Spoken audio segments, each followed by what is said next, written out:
Hey everybody, welcome back to the Cabral Concept. Can't wait to get into our first house call of the weekend, our community's way to gather together on Saturdays and Sundays, answering about 10 to 12 questions from the community.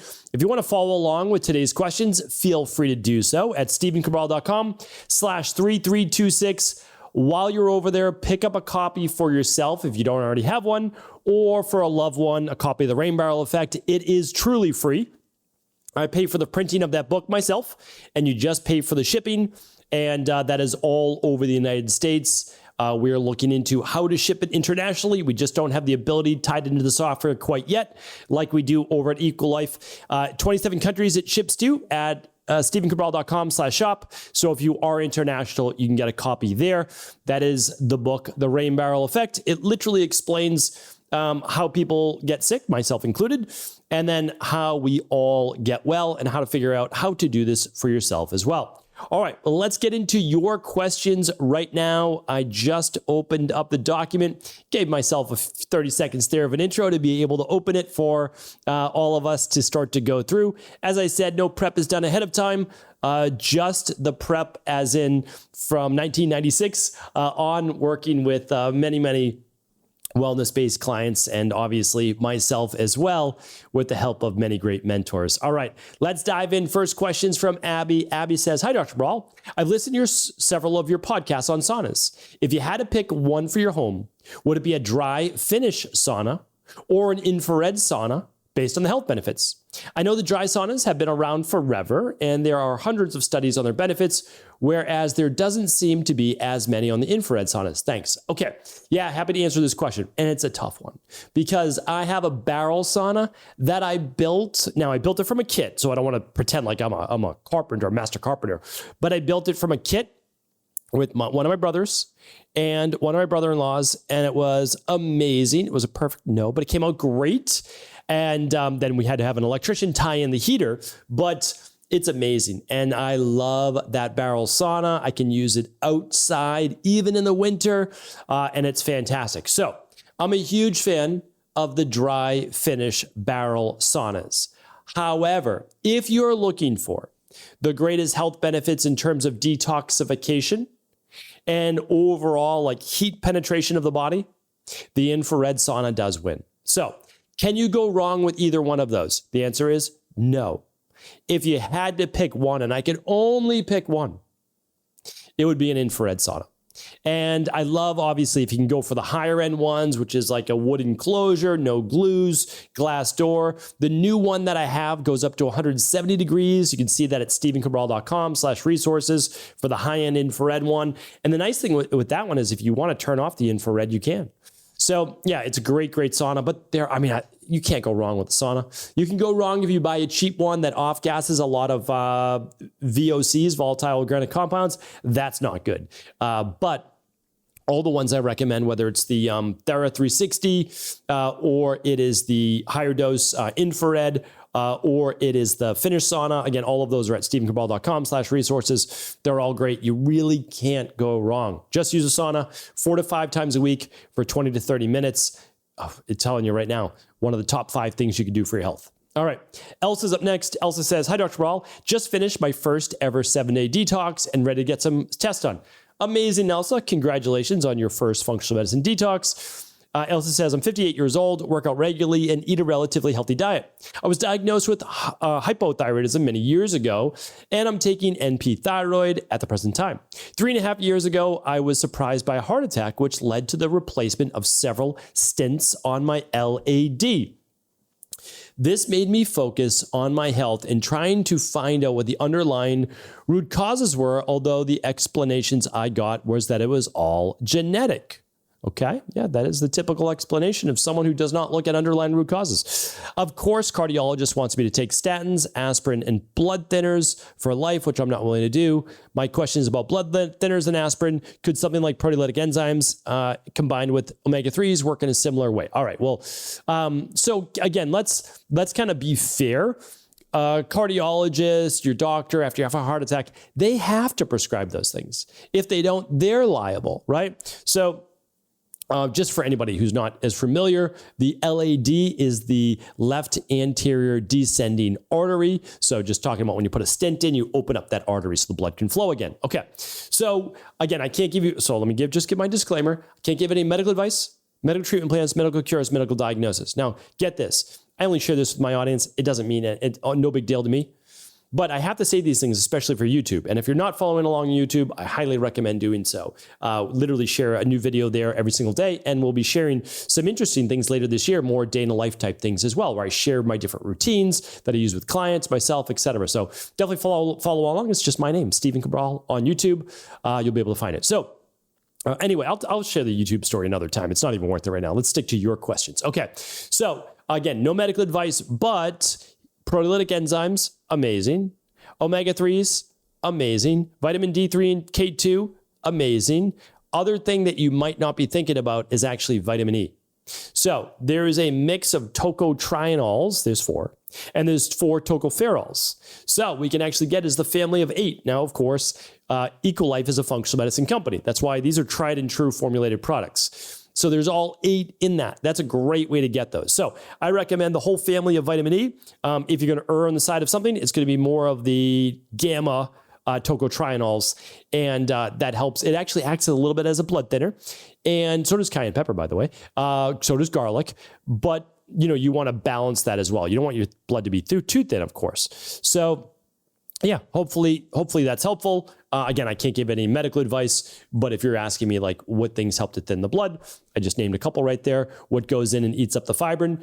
2 capsules of proteolytic enzymes on an empty stomach, and garlic would be an amazing thing, having at least 1 clove per day. Either swallow it or eat it with food.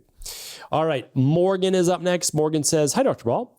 I've been loving your podcast for quite some time now. I'm wondering where you recommend to start when diagnosed with Candida, potentially due to mold. My doctor also thought I had a parasite in SIBO at this time and started me on antibiotics. When taking Zion, my fungal symptoms significantly worsened. I can understand why. I started taking, I was having severe dandruff, bloating, gas, and fatigue. She now wants me to take the prescription, an antifungal up to 6 months, along with probiotics, magnesium, IGY, DAO. What are your thoughts on these recommendations? 6 months seems like a long period of time. Is this normally how long it takes? All right. So yeah, let's just listen.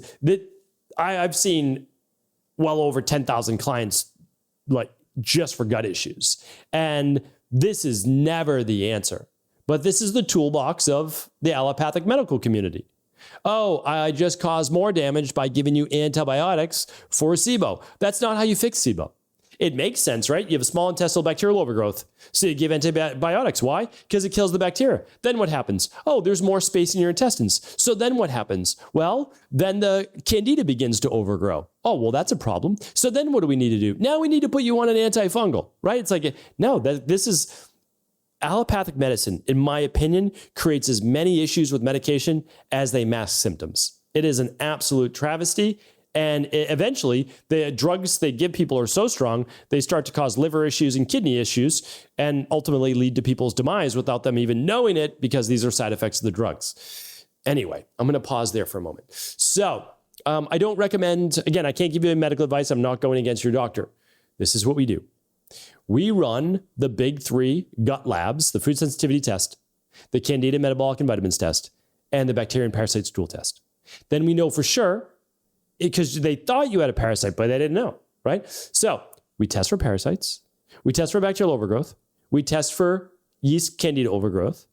And we also test for food sensitivities and H. pylori. We test for everything. Now, if you want to test for mycotoxins, you can. That's a separate test. It's just called the mold mycotoxins test. That's it, toxicity test. So that's the best way to do it. All these labs are at stephencabral.com/shop. Just click on the labs tab. You'll be able to find them all right there. The big 3 gut bundle, the mycotoxins test, and then you know exactly what you have. There's no more guessing because we tested. They can all be done at home. They're private. If you want to share them with your doctor, you're welcome to. If not, they're completely private. And then whatever we find, we're going to work on. Parasites, okay, parasupport protocol. H. pylori, all right, we're going to add on mastic gum to whatever we use. You found Candida and bacteria, okay, CBO protocol plus the citruscidal drops. And then the CBO finisher to heal and seal the gut. So I'm telling you right now, this really works. I've worked with people who can literally eat 3 foods. If I told you the 3 foods, you'd lose your mind as to what these 3 foods, what these individuals eating. Some could eat 6 foods, some could eat 3 foods. I'm telling you right now, seen the worst of the worst, you'll be able to fix this, no doubt about it. All right. But taking individual products, it's just never the answer. It's just never the answer. I mean, sure, like the DAO enzyme can help for a while, but it's a drop in the bucket. And also, the way that you fix ultimately histamines or mast cell activation syndrome is by repairing the gut and then balancing the Th2 part of the immune system. I had to do it myself, so I totally understand. I get it. It's not fun, but hey, some of us are there and we need to fix it, right? All right. Morgan, appreciate you being a listener of the show. Alex says, hi, Dr. C. You're the best. You've changed our lives forever. Thank you so much, Alex. Appreciate that. Again, my goal is that I've been through so much myself.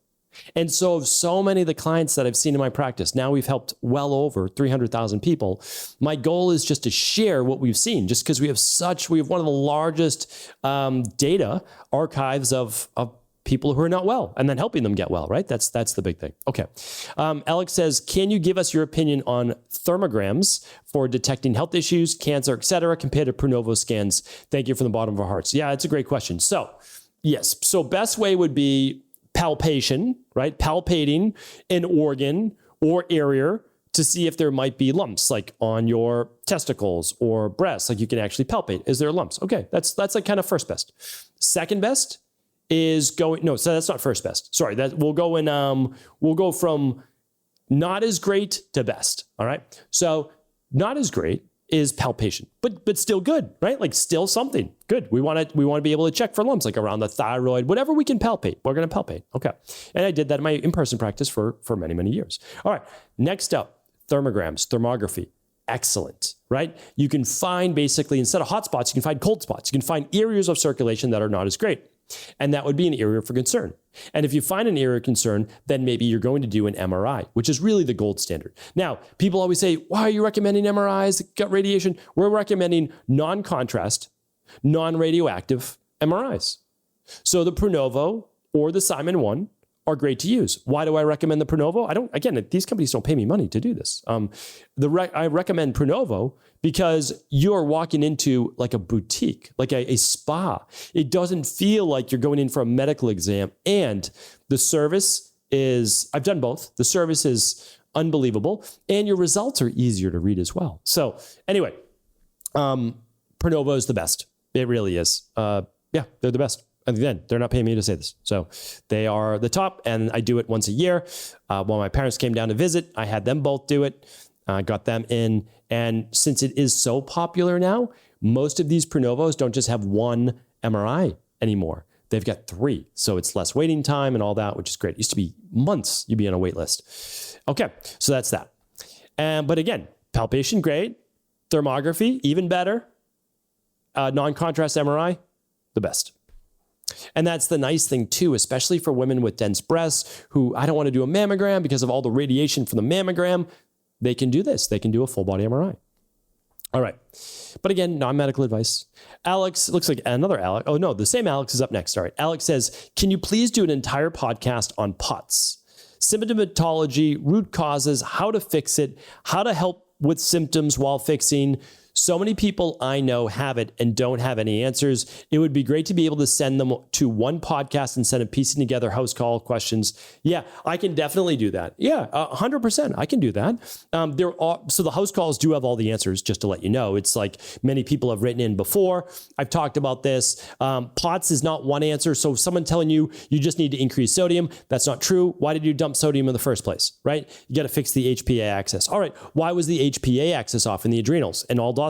Okay, well, it might have been a viral issue, Epstein-Barr virus, herpes virus, some stressor in the body. Okay, so then we work on the immune system. So yeah, I get it, and I should do a podcast on it, and so we'll make it happen. All right, Alex? So a lot of great questions here today, and a lot of them have been answered on previous podcasts, like the Candida one and rifampicin, xifampicin, or Xifaxan. All of these have been answered on previous podcasts with SIBO, like what to do first, how to go basically 21-day detox, then parasupport protocol, then CBO protocol, then CBO finisher. Like that's the whole gut-based protocol. The labs have been recommended before. I want you to know I don't mind answering these at all. I love to answer these, but some of them I just want to make sure that you don't have to wait necessarily a long time, right? And we're at a great pace right now. We're not 12 weeks behind like we used to be. It looks like we're just about 5 to 6 weeks behind, meaning like that's the queue right now. So I just don't want you to wait. That's all. And so if you want to do a quick search at stephencabral.com/podcast, just type in Candida or type in whatever it is. We're happy to help. As always, you can write into cabralsupportgroup.com. We can help you find a podcast there, answer your question. And then if it hasn't been answered, please do write in. I mean, I love my favorite shows are the weekend shows. I love to answer our community's questions. So please, if you've never written in before and you've always had a question, write in. Like this is what the show is all about. It doesn't exist without you. So absolutely write in at stephencabral.com/askcabral. It doesn't matter if the question's been asked 50 times before. You just haven't seen it. Write in. I'm happy to answer your question or I'll find the show for you. All right, everybody. Thanks so much for tuning in today. I'll be back tomorrow answering another 5 to 6 questions from the community. Thanks so much for tuning into today's show. Before you go, don't forget to hit that subscribe button. I want to make sure that you're getting our daily content, not missing out on anything. Functional medicine, wellness, weight gain, weight loss, anti-aging, living longer, stronger, and all of the most cutting-edge research. And if there's any topics you want to hear, feel free to leave them in the comments below. Take care.